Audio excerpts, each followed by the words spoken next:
Shweta, PC Shweta, PC is finding it difficult to get your link. Where have you sent it? I've sent it on the same email ID. Same email ID. You would see from whose name? Sangram's name. Or just WhatsApp. Yeah, we'll just WhatsApp to you. Yeah. Meanwhile, a warm welcome to everyone who's just logging in. We're sorry we started just on time. We usually start about 5 minutes prior to 7 o'clock, but our guest is having some difficulty in logging in. While that is being sorted out, a very warm welcome to all of you. This is episode 4 of Guts Glory Story. I can see quite a few of our regular guests coming in. Babita, hi. Rishikesh, hi. I can see Manoj, I can see Nagaraj, I can see Nikhil. Hello.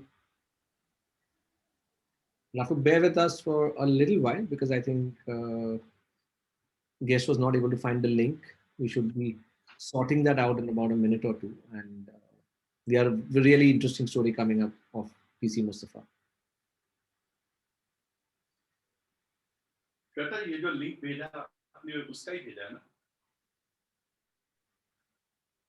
Alok, I think you should just WhatsApp the link to it. Yeah, I'm doing that. Sorry, this is.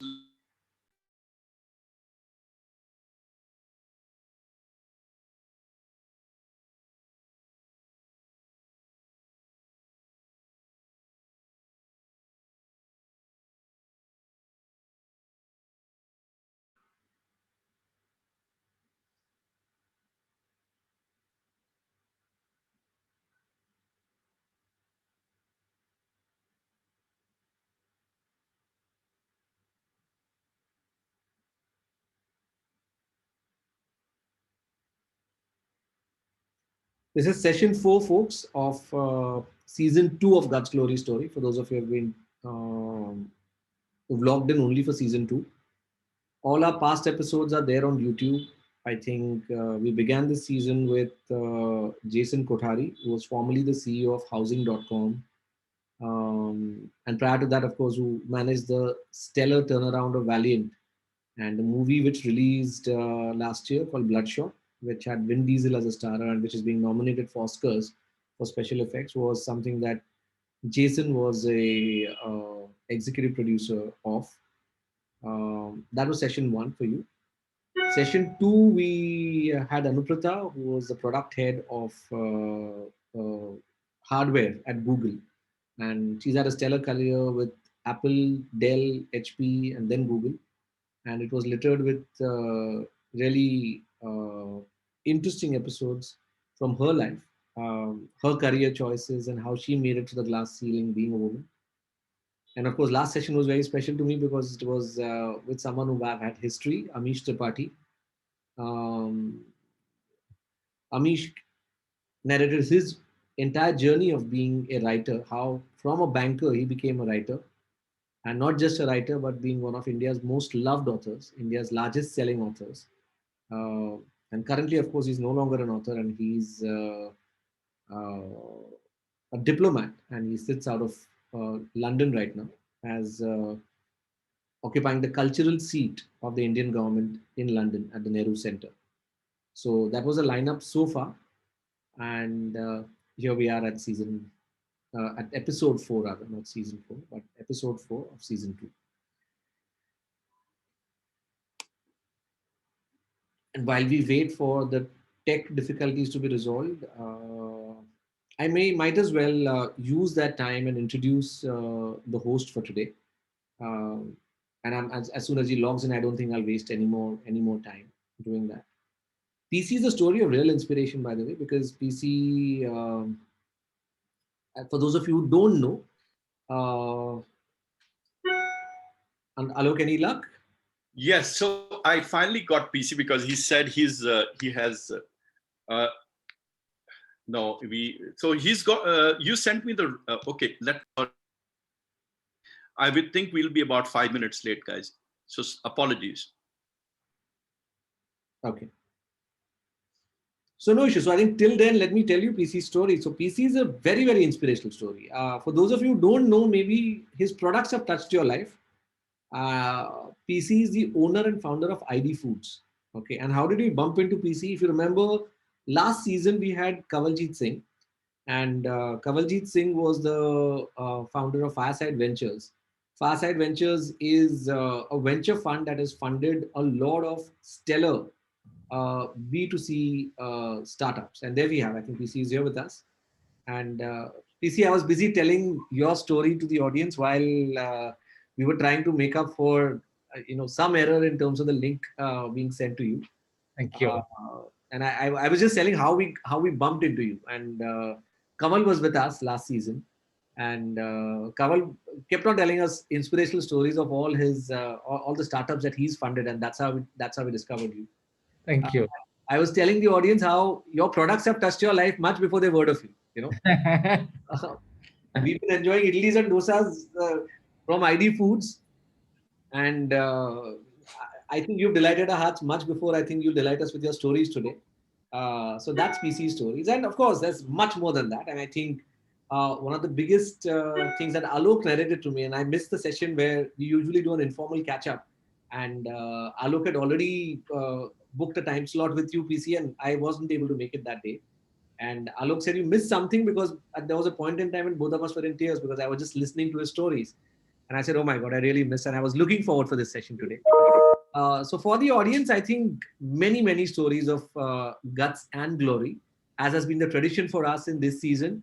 This is all about stories. This season is all about stories. It's got nothing to do with dissecting industries and figuring out economies. It's just warm stories of people who continue to inspire us. And PC has tons of them, from being a past grade 6, failing in grade 6 to being a topper all throughout. From being a humble child from a small village to now being an owner of a company that's worth hundreds of crores. And from being a very shy, diffident child to being invited as a speaker at the United Nations and Harvard. Oh my God, PC, you've come a long way. And for those of you who don't know us, I'm not going to bore you with too much of our introductions, but I'm Sangram and that's Alok. And we've already wasted 3 minutes of your time with unnecessary gyan, and I'm going to step out of that. I'm going to hand it over to Alok, my co-host, to formally introduce PC and kickstart this session. Alok, over to you. Thank you, Sangram. First of all, thank you. I had a few palpitations. And PC, so this is the second time you nearly made me like cry. First time, the real story. Second, we nearly thought that we were going to miss you. But thank you for coming in. And thank you, Sangram, for managing the evening so far. And viewers, PC truly needs no introduction. I know PC via my buddy Kanwal Singh, who's the principal partner of Fireside, and Sangram spoke about it. And he's also on PC's board.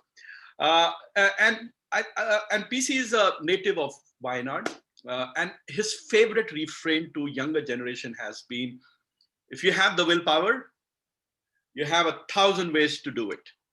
And he's applied the same to himself. What he started as a small business today is worth over 2,000 crores. So PC, formally welcome to Guts, Glory and Story.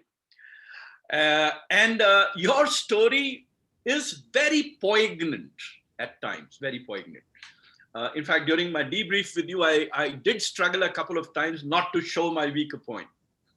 But most of the times it is extremely inspiring, extremely exciting, as if you're on a rocket that has just taken off. So the journey never is complete with you, right? So here is my first quick question. How did the business of ID and ready-made batter come into your mind, especially when every mother in South India knows how to grind the batter?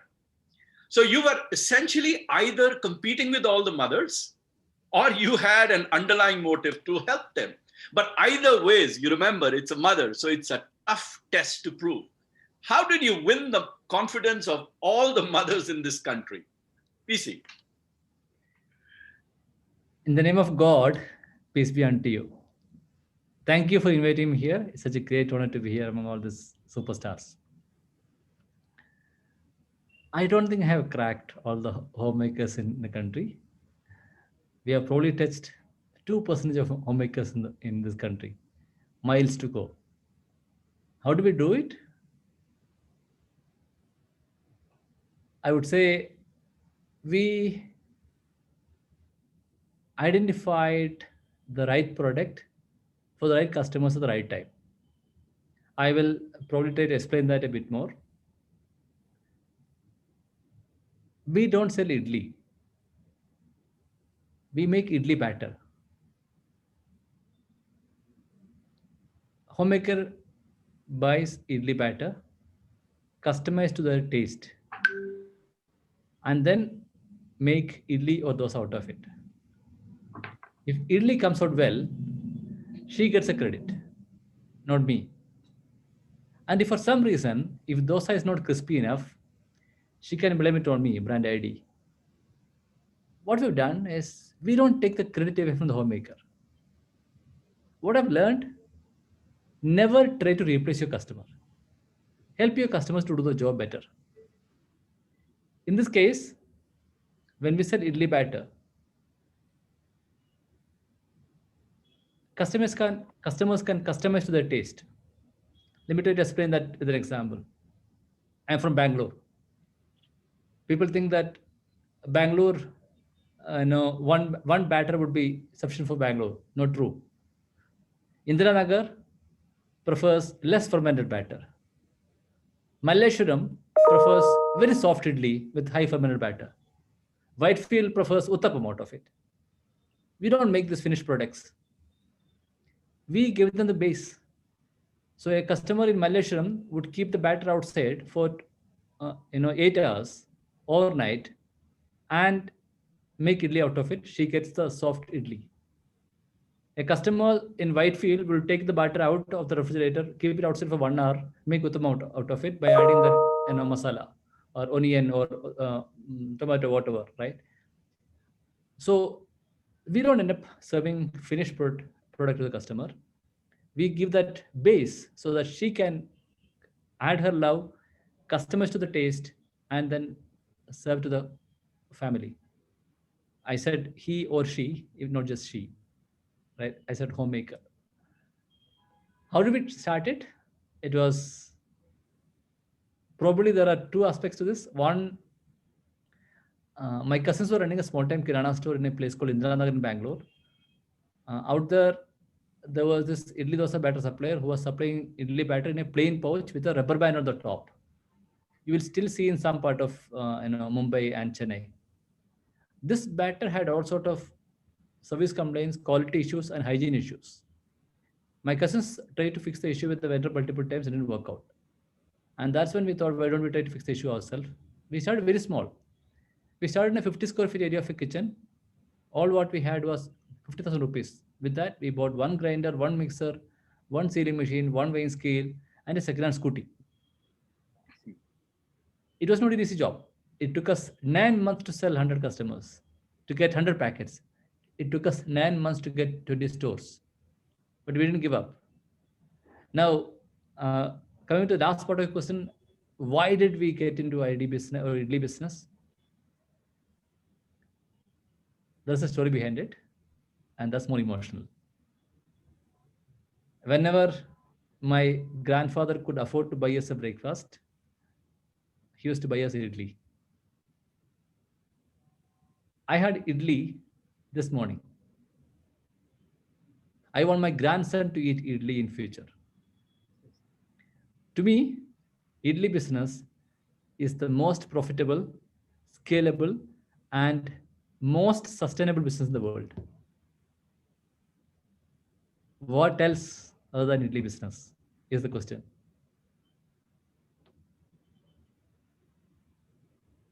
Beautiful. Beautiful. I think I'm reminded of a similar statement by Roberto Goizueta, who was the CEO of Coke at one point in time. And he made a similar statement. The title of his book, as a matter of fact, was "I'd like the world to buy a Coke." So when you come with that passion, you see nothing else. And I think I see a reflection of that when you say, what else apart from idli? Think idli, breathe idli. My God, that's passion personified, right? Yes. And I think you have been, I would say, you love to take on adversities. And I mean, you kind of quote, people like you quote adversities, right? Give me an adversity and I'll come over it. Right from being a failure in grade 6 to then being a topper, I think you've always loved overcoming them. I'd like you to go back to your childhood and tell us how your failing in sixth grade transformed you, and how did that moment actually become a transformational moment for you? And then connected to that, from being, from studying in Malayalam medium, and then being invited as a speaker at, at really reputed forums like Harvard, United Nations, and also the IIM Bangalore. Tell us a bit about these transformations. I had a very tough childhood. My dad was a coolie. Sorry, PC, can you increase your volume a bit, please? Yeah. we'll get- How about now? yeah, much better. Yeah, I said I hail from a very remote village in a beautiful place called Wayanad in Kerala. If you have not been to that place, that's a must-visit place. Been to the place. My village was so remote during those days. We had no electricity in my village, no roads in my village. I had to walk miles to my school. Government's midday meal scheme was the biggest motivation factor for me to attend the school. My dad was a daily wage worker, working in a farm, earning 10 rupees a day. As my dad was finding it difficult to meet both ends of the family, I ended up doing coolie job at the age of 10 with him. I was very poor in studies, and I failed in class 6. I then stopped going to school. With the motivation of my parents and teachers, after a few months, I went back to school. Going back to school, that too, in a failed class, is a miserable experience. Until that time, you were a senior, right? And those in the class 5 were your juniors, and you used to tease them, right? That's how it works. And now here you are. Your friends are in class 7.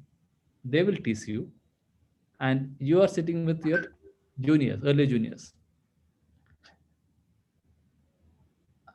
It was a difficult experience. I would have sort of completely dropped off school, except the support of my parents and teachers. I was, I think, average student in maths. For a pleasant surprise for the entire school, I became a topper in maths in the first time examination. That was like a surprise moment for everyone in the school, because a dropout student becoming a topper in one subject, that too in the first 3 months, was a talk in the school. Now I got some success. That gave me confidence, and that confidence gave me more success. So what I've learned is, short success or small success gives you confidence, especially for a boy who failed in class 6. Becoming a topper in one subject was good enough for him to get the enough motivation and confidence for him to go ahead and become a school topper in less than 1 year. So what I've learned is, success gives you confidence, and confidence gives you more success. What has it taught me? I think for a below average student like me, I think learning something second time really helped. Second, as I mentioned, I got some confidence, and from the confidence, I got more success. Third, I became a poster boy. So teachers started loving me. Teachers started supporting me. They started teaching me some few letters in English and Hindi during those days, and that support was good enough for a below average student like me to go ahead and finish as a school topper, then do my engineering and computer science, get a good job in India, Middle East, Europe, come back to India with the guts of losing the job, or with the courage to quit a well-paid job, do my MBA from IIM Bangalore, and then quit the whole thing and start idli business along with my cousins. I think that really transformed me. So people say failure is a stepping stone for success. I think it is very much true in my case. It got me a lot of courage. One success after failure got me a lot of courage. Great story. To answer the question about second part of the question, right? About The power of determination. Malayalam medium. Yeah. So uh, I was studying in Malayalam medium, and I got into engineering. And during my engineering days, I had to present a seminar to my faculty and the last semester of my engineering. I was well prepared. I knew the subject very well. But the moment I stood in front of my faculty, I could not speak even a single word in English. I came out crying on that day. But that day, I made up my mind that one day I'll become a public speaker in my life. I came back, started reading some newspaper, watching some TV news, right? Reading some books, and talking to my friends in English with broken English. And then I started practicing speech. And I did write down my speech. I practiced in front of the mirror, took the video myself, played back, and identified mistakes. I then went to a coach based out of IIM Bangalore with an intention for me to become a public speaker. That's a determination you talk about, right? I worked with him very closely. In a span of 2 years, I started, you know, speaking in few stages, then got an invitation from Harvard, and the talk at Harvard was very well received. That gave me a lot of confidence. Then I got opportunity at Columbia, MIT, and United Nations, and all. Um, I'm still nervous inside, but I've managed to. I've sort of practiced to hide it from all of you now. PC, last week we had Amish Tripathi, the famous author. And Amish and you shared the stage at Harvard. And right at the end of the interview, I said, next week, PC is there. He thought you were sitting there. He said, hey, PC, where are you? Where are you? Where are you? And said, no, he's coming next week. And he just said one thing. I saw him speak at Harvard and I became his fan. Everyone must listen to him next week. So that's what he said as his passing comment. So, but you know what? What you've told us a lot is about an external change. And I've talked to Kaval and I know you. So everyone who knows you, they say that while you may have changed from outside, but you remain the same honest, devout, God-fearing person with very strong business ethics from inside. That there's one part of you which doesn't seem to have been disturbed at all. And there's this famous case that you even quoted at your Harvard talk, right? About the Taj Hotel's big idli order. At a point in time when you desperately needed a big order, but then you did something very strange. And the question is, and I'll ask you to tell us what you did, but the question is, why did you do what you did? PC.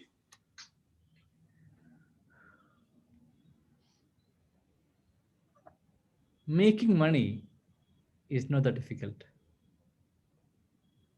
But making money without taking shortcuts, making money without compromising values, is a very tough job. We're going through that very, very difficult times. So the story that you mentioned is, it happened in 2008-9 time when we had very difficult time. We were not able to pay salary to employees. We had 6 months of backlog, salary backlog. Business was doing a small revenue. We were not able to grow. There was no investors willing to back us during those days. Italy business was not a fancy business, right? And I had quit a well-paid job and joined ID as a full-time CEO. It was difficult to meet both ends of the family, and it was just 1 second. Yeah, it was a very difficult time during those days. But then, we never compromised on values. There was easy ways for us to make money, but we never want to take shortcuts and compromise values. When we were in the difficult time, we were not able to sell much more of idli batter, so we thought we'll do something else. So we started a product called Diamond Cuts, which is more like a nachos. It had two flavors, sweet and chili. Chili version was doing well in the market. One day I got a call from the large hotel, Taj Hotel here, saying that they want hundreds of kgs of, chili flavored diamond cuts for me. It was like a dream come true situation for a startup entrepreneur. Their one order value was actually more than my 1 year revenue. Wow. And here I was finding it difficult to pay salaried employees and meet both sides of the family, pay the school fees for my kids. But then when this order came in, we thought there's light at the end of the tunnel.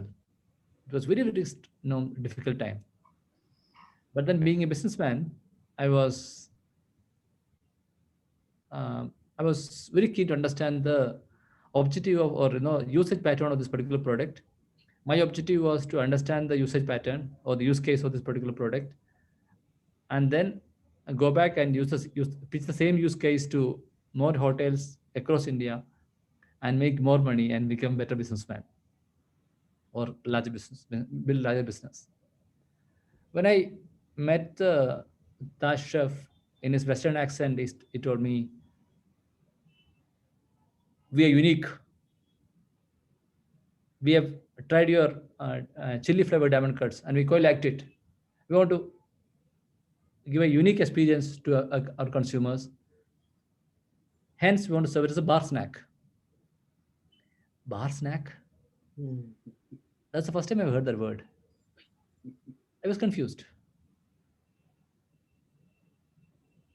Do I want to sell a product to promote liquor and thereby build a large business?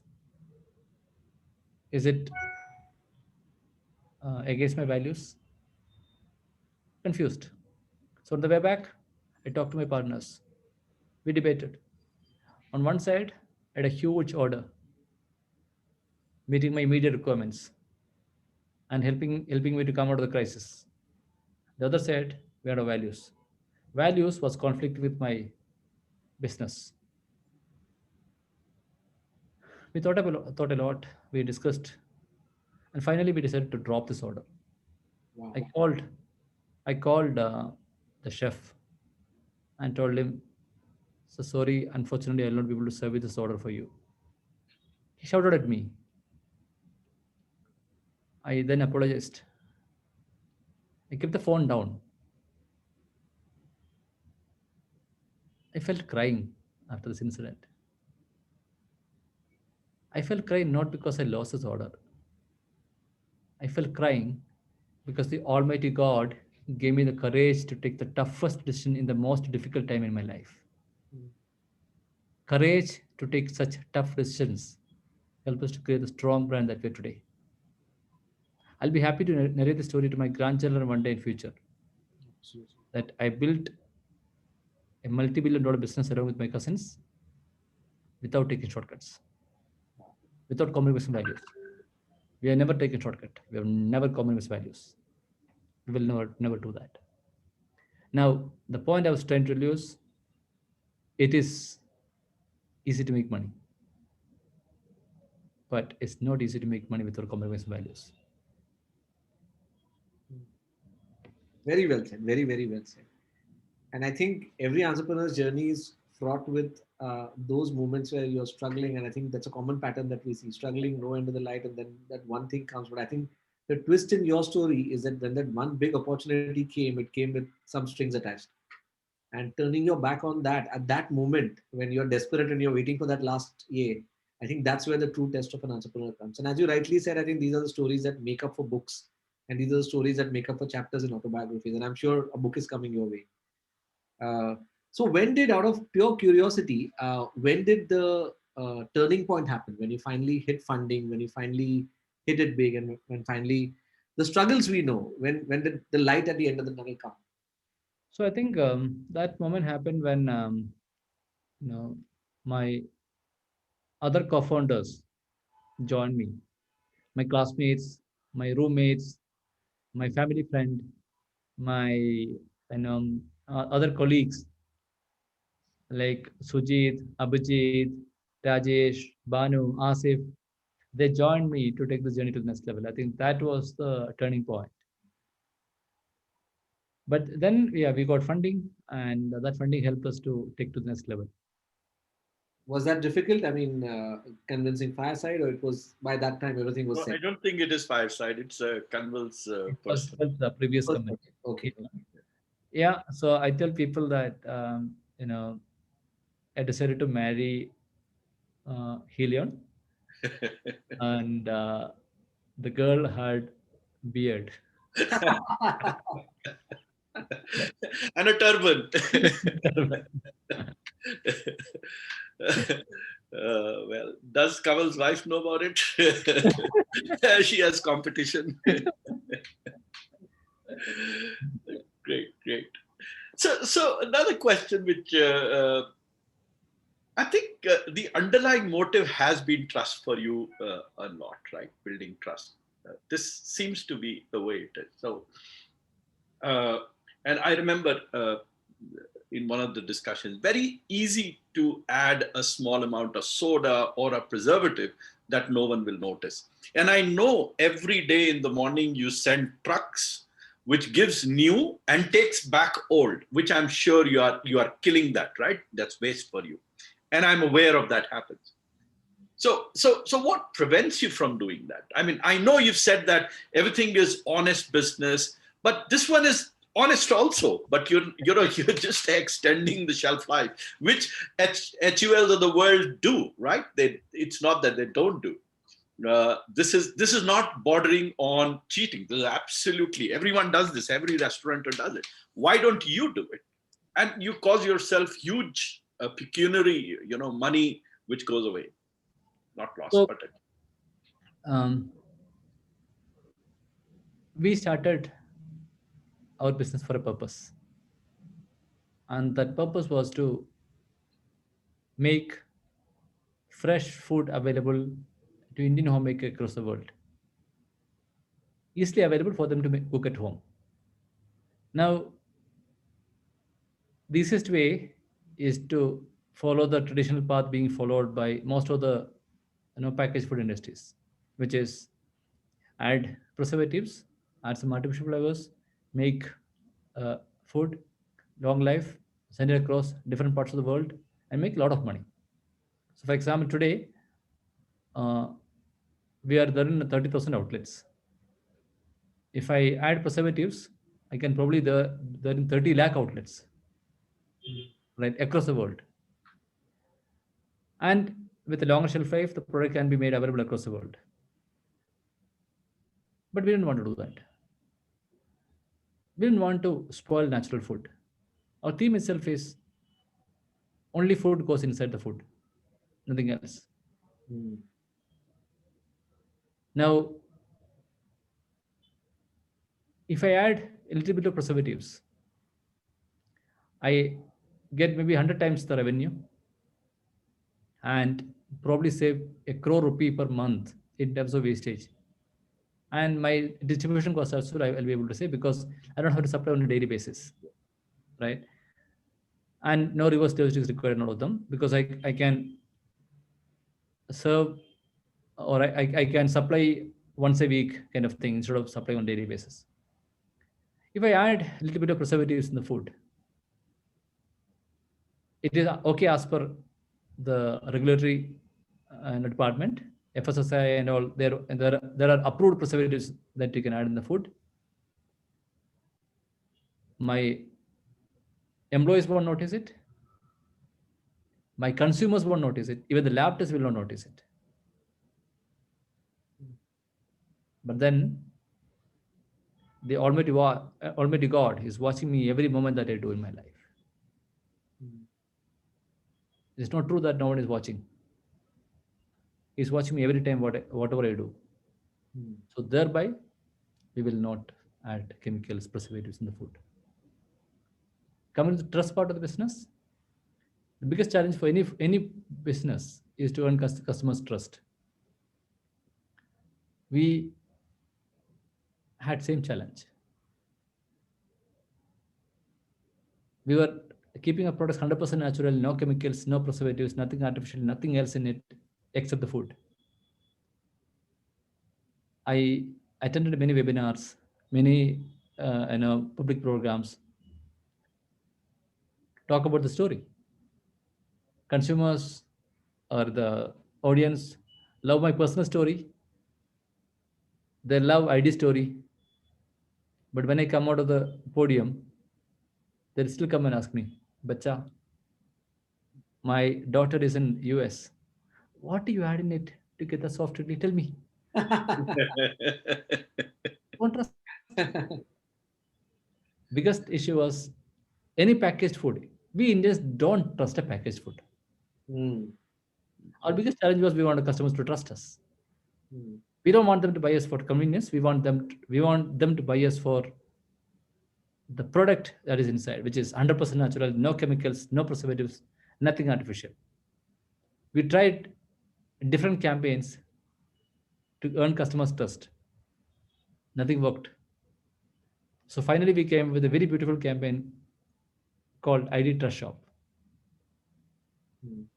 Sangram, let me ask you a quick follow-up question on this. What is the best way for someone to trust you? What is the best way for someone to trust you? Yes. Okay. Whatever promises you make to them, always keep them.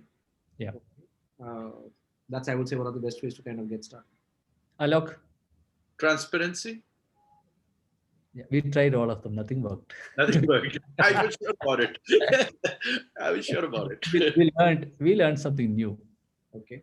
The best way for someone to trust you Mhm. is to trust them. You trust them, so they'll trust you back. So with this concept, we launched this beautiful campaign called ID Trust Shop. We set up 35 trust shops in 4 cities. It was unmanned shop. It was not a vending machine. There was no technology. There was no camera. There was no salesperson. There was no security person. I know where you're going. There was no one watching except the Almighty God. The shop was built on trust. Customers were expected to open the chiller, pick their favorite product, drop the money in the money box kept next to it, go home and have a healthy breakfast. Wow. Customers were surprised with the campaign. Our campaign video went viral across the world. Wow. That, to some great extent, helped us to create the strong brand that we have today. Wow. What I've learned, trust others, trust them so that they'll trust you back. If I record one sentence out of this, be the change you wish to see in this world. I repeat, be the change you wish to see in this world. If you want someone to trust you, you trust them. They will trust you back. Wow. During the pandemic time, just a few months ago, we came up with version 2 of the trust shop. We had 550 trust shops in Mumbai. Wow. Across during the pandemic time. Unmanned, completely unmanned. And you know what? In a retail store, when I sell a product worth 100 rupee, 20% goes to retailer as a retail margin. 5% or so goes as wastage. So I get for 100 rupee, my net realization will be around 75 rupee. Out here, on day 1, I get 98 rupee. Wow. Indians are trustworthy if you trust them. 98% of the customers paid up on day 1. Those 2% of customers who did not pay, they helped me by doing product sampling. Overall, I made better profit and better revenue per store than retail store, and better profit per store than retail store. I strongly believe this could be future of direct home. Wow. This could be future of retail. I think we are actually ignoring and complicating the whole thing by bringing technology unnecessarily. If you try to build a business, a delivery business based on trust, it works. It's proven. I wish the cameras were strong enough, but I could have actually shown. I've got goosebumps here Absolutely. because You're just amazing, PC. My it is, God. it is so amazing. It is so amazing. So I should tell you, PC, I bumped into this coffee shop in Singapore. Okay, it was called Papa Palheta. Okay, and the khasiyat of this coffee shop was that it did not have a rate card at all. Okay, world's most exotic coffees, and it just had a glass jar, and you could drink whatever coffee you want, and whatever you feel is the worth of that coffee, you put in that jar. And we were so fascinated, me and my friend. He said, "I have to take you to this unique shop," and I asked him that, you know, do people pay the worth of an exotic coffee? And he said 99% of the times we get more than that because people want to overcompensate for the gesture. And I think your experiment has gone, I think, 10 times further because it was the same principle that if you trust people, people pay back with that trust. And, you know, my dad used to tell me a similar statement like what you said. And he said, give to the world the best that you have, and the best in the world will come back to you. And this is a case study. This is actually a case study, and I'm sure you've spoken at Harvard about all of this. Yeah. In fact, this is a case study in Harvard. Absolutely, absolutely. Let me do a follow up. Let me tell you the story of second part of the story of the Okay. trust. In Chennai, you might think that it was easy journey. It was not, right? We set up these shops, and in some stores from Chennai, I started getting monopoly currency. The Ooh. currency used for monopoly games, right? Somebody used to drop monopoly currency in this one. Counterfeit. Yes. What do we do in this case? We continue to experiment. We said nothing doing. We will ensure that we still refill the same store.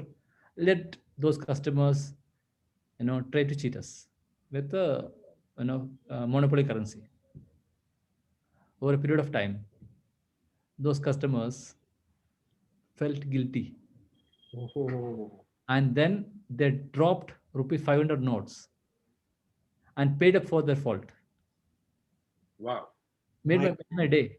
Uh, Those moments are good enough for me to tell this story to my grandchildren one day in future.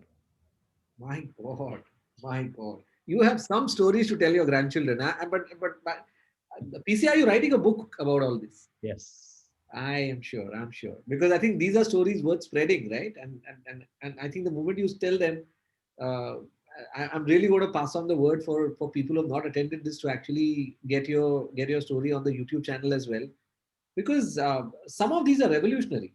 I mean, uh, anyone would have stopped after receiving monopoly notes and saying that, oh my God, this has not worked. Yeah. But to keep believing in that, and I think what's even more remarkable is your faith in humanity and seeing that faith is actually getting restored when people are actually coming back and putting rupee notes. Fantastic. See, anything else you could cheat. Huh. But when you're feeding your kids with the food, Yeah. you'll never cheat. You will really feel guilty one day and will pay up. So, out of syllabus question, and look, I'm taking the liberty to go out of syllabus because Please do that because what the you story is. already absolutely. Please go ahead. This is such And amazing. PC, I'm asking you questions that we have not listed earlier. So, we usually list our questions and we share them with you, and sometimes we go out of syllabus. Go And ahead. what is the base of all the Zenda value system that you're talking? It's a very strongly rooted value system that you seem to be having, and it's very unflinching. It doesn't change. What's the base? I mean, what gave you that strong foundation of values? My parents, Okay. yes, they taught me what not to do. I think that was good enough. And my spiritual journey helped me. Fantastic. Fantastic. I mean, this is Simple answer, Sangram. One line answer. That's it. But it's so deep rooted. So deep. Wow, PC, I'm really enjoying. I'm really enjoying. So I think one more thing that Alok, you told me about PC, and I think maybe you may want to ask this question about amongst the various things. I think you mentioned about how if you can't do one thing, do it again for the second time. Practice makes you perfect. If you can't do one thing, keep doing it again and again and come. But I think one thing that Alok told me is you love to write down your goals and you love to write down your dreams, right? And how has that helped you in your entire journey so far? So we all manage projects in our life. Most of us out here are either project managers, program managers, CEOs, whoever, right? We have properly written down the project plans for our business. But what's the most important project in our life? It's our life itself, right? And if we do not have time to write down our project plan, life's plan, I think we're wasting our time. So the same way you have your project objectives, project, expected results and all of them, right? What are success criteria for the project? I think it's important to write down the dreams. When you write down your dreams, it gets you clarity. And that gives you courage to take a road less traveled. Let me share a short story with you. This is a real life story. Few years ago, I was invited as a motivation speaker for a set of students, and they were in 10th and going to 11th. And there was this girl called. So after my talk, I asked them to write down their dreams. Okay, and they all of them. I hope they wrote down the dreams. And I had asked each of them, "Do you want to share your dreams?" And yes, and this girl called Shabana told me she wanted to become a doctor, and she was living in a hut. Her dad was a coolie. She was her mom was bedridden. Very, very poor family. In my childhood days, 3-time meal was a luxury. I think for her, 2-time meal is a luxury. And that's the kind of background she was coming from. So that happened. This was a few years ago. Recently, I was in a park, water park, and one girl came running to me and, sir, do you remember me, sir? I said, no, I don't. And she said, sir, I am Dr. Shabana. And then I remember, then I could recollect, right? And then I asked her, I spent a few minutes with her and checked and got about her family. And then I asked her, how did you become a doctor? And she said one simple step that she did in her life. She had her house had 1 bedroom, and that was her study room as well. Outside the bedroom, she wrote down her name as Dr. Shabana when she was 10 years old. And she became a doctor. She went on and became a doctor. So I think when you write down your dreams, it gets you courage, it gets you clarity. I have written down my dream many times in the past. And even for this year, I have written down my dream on 1st of January. If you look at my LinkedIn page, I had written down my dream for the year. And do you do that exercise every year? And do you also have a long term and a short term? I don't share, but this time I thought I'd share with everyone. Okay. Brilliant. So PC, one part I don't think you've ever spoken, and I'm taking the liberty of asking you this. You've never spoken about your mom or her impact on your life. You've never, anywhere. I've done enough research and I know about it. Tell us some of those moments and how did it mold you, those moments with your mother, and how did she mold you? What was the impact that she had in your life? I know you talk about your dad quite a lot. I learned a lot from my dad and my mom. From my dad, I learned a lot about values, right, and ethics and all. From my mom, I learned courage. The art of not giving up is something which I learned from my mom. There are a lot of stories behind it. Since we're running late, Oh, go ahead, We say. have time. We Yeah. have We have time. Don't worry. Go ahead. Yeah. So this is a story during childhood days. Dad was working in a farm. He was finding it difficult to meet both sides of the family. So during our weekends, my mom will, you know, take us, me and my sisters, to the nearest forest to collect the logs and bring it back to the city and to the village and sell it and make money and then support my dad. There were incidents that there were elephants face to face with my mom, but the courage she had is something which I can't explain to you. I have sort of learned the art of not giving up from my mom. Hmm. What a wonderful answer. So PC, after so many years, like right from the early stories of being a failure in Standard Six, and right now being owner of a business that is 2,000 crores plus, uh, where do you see your journey going ahead? What is your vision? Let's say, what is it that keeps you awake at night? That's one of the audience questions that we have. What is it that, after getting so much of success, also, what is it that still keeps you awake? What are the newer peaks to conquer?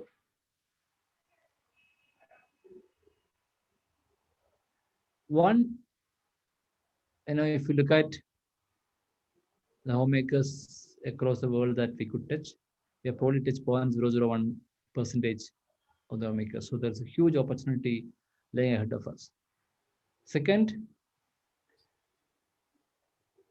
we wanted to clean up the mess in the food system. Hmm. The food should be food. Hmm. Food with chemicals is not food. And that's something which we wanted to clean up in the next few years. And third, fresh is the future Hmm. from a business perspective.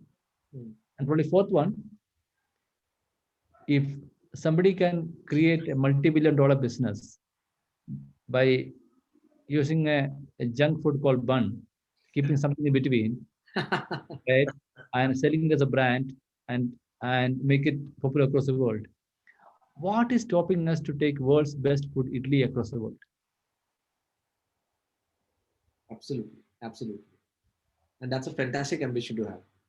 Yeah. But would you stick to Italy because in No, one? I'm just saying Italy. It is Italy. Italy is just one part of the business. Today, we have different products, but our products are 100% natural, no chemicals, no preservatives. I think that's our theme. Yeah, they have idli, they have vada, they have parathas. They've got a lot of that. We eat every time we, whenever we have a party, we get the parathas at home. So that's how we do the parathas. But one other question, and I know we are running out of time, but we normally step over 5 minutes, so that's fine. So one other question that when you look yourself in the mirror and you see yourself change externally, right? And so some of them are very non-obvious, some of them very obvious. How do you see yourself? So for example, when you were a kid, you used to do business, right? Today also you're doing business. I remember you said you used to do business when you were a 10-year-old or even younger. So what is the difference? How do you see yourself change? When you look yourself into the mirror, do you see a different person? And if it is, then who is he? So I think these days my confidence level is very high. That is one aspect what I see inside. So my confidence level has gone up. What has changed? It started getting some, salt and pepper. That's one. And one thing has not changed is my values. Hmm. Will never compromise on values. And what do I do differently now? If I look at, I think we are good at looking around, identify customer problems, and solve it using common sense. Common sense is the best way to build a strong brand and stay ahead of competition. And that is very difficult to find in the market these days. I'm so looking forward for your book, PC, because I think all the nuggets, and I think 1 hour is not enough to capture all of that. And I think all the secrets are going to be captured in your book whenever it comes out. Yeah. But one question that's not going to come in your book, and you mentioned salt and pepper, but we have someone from the audience who's saying, what's your secret of PC looking so young? Eat ID idli every day. Well said, well said. And I think on the topic of idli, we have one more question from Preeti Chopra, and she's saying, when No, I no. Let me clarify. Okay. What you are is what you eat. Absolutely, absolutely. You try eating a junk food, Hmm. going to go to office, you will feel drowsy within a few hours. But you eat a fresh food like idli, right? Go to the office, you'll feel fresh the whole day. I've been in the office for the last 9 hours. Hmm. I can probably spend another 2-3 hours in the office. I'm fresh. As fresh as the food you eat. Yes. We have a connected question, and Muthu saying, I expected that answer. So I think he knows you. Right?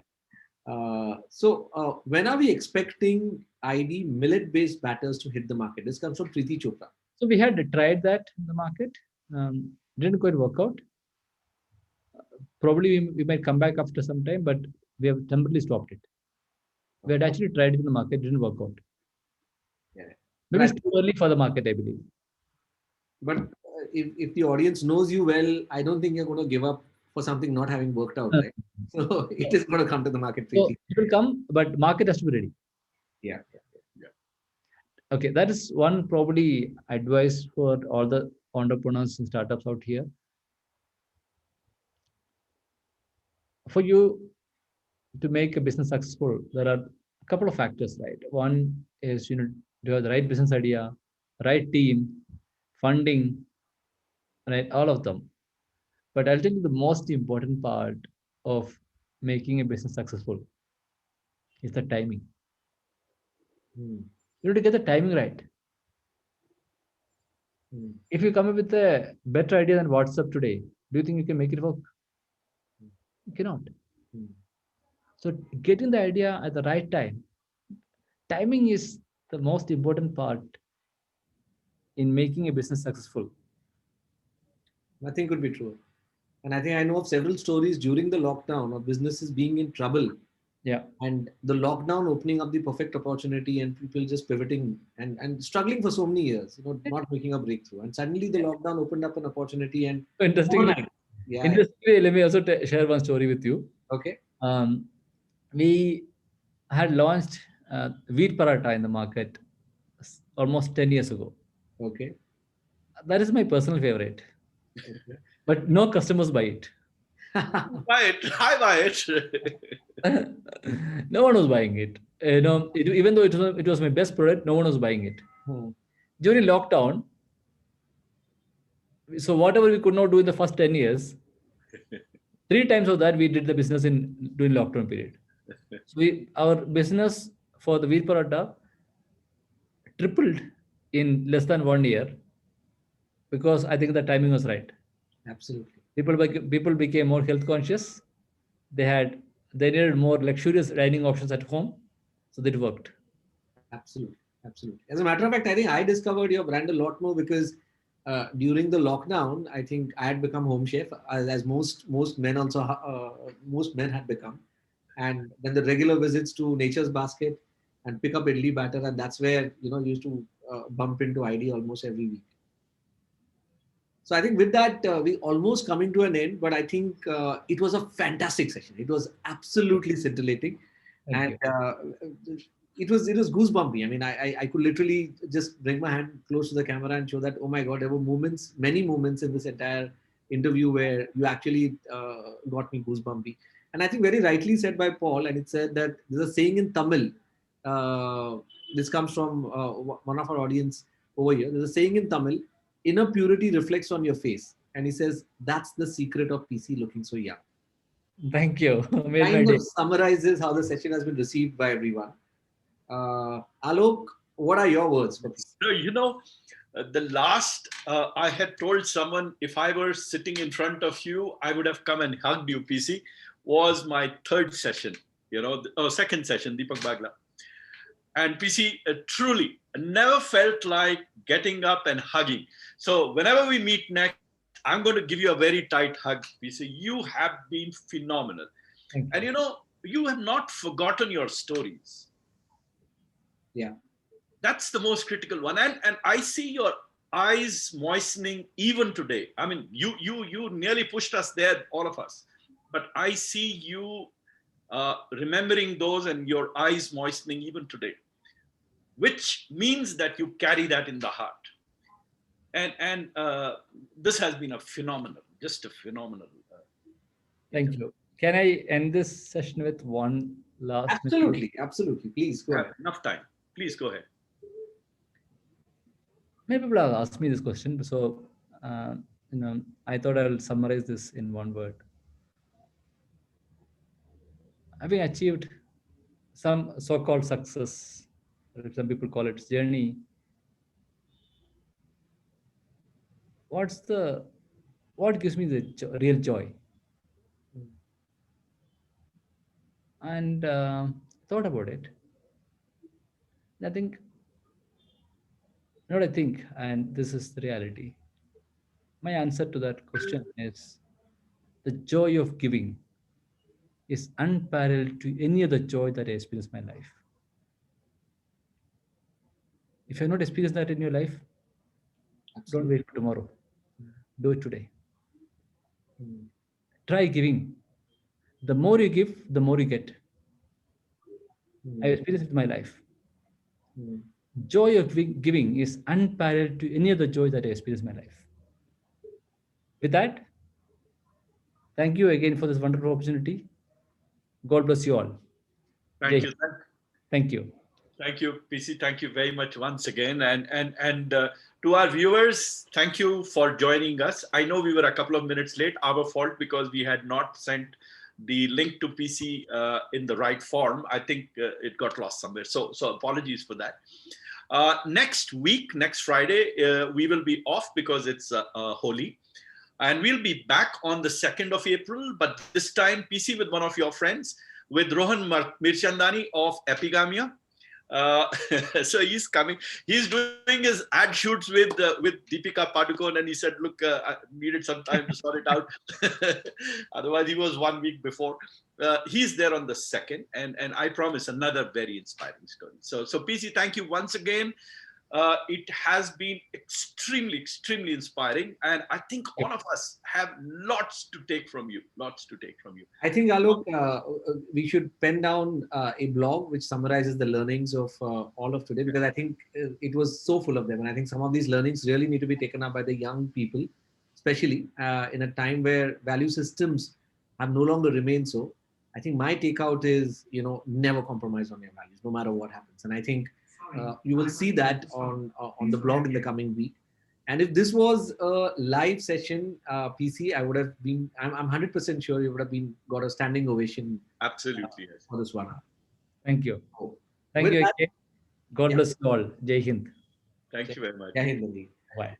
Thank you and bye, and thank you for being with us on this weekend. And we shall see you 1 week later, not next week, but a week after that, on yet another episode of Guts Glory Story. Final bye-bye from all of us. Take it. Bye, everyone.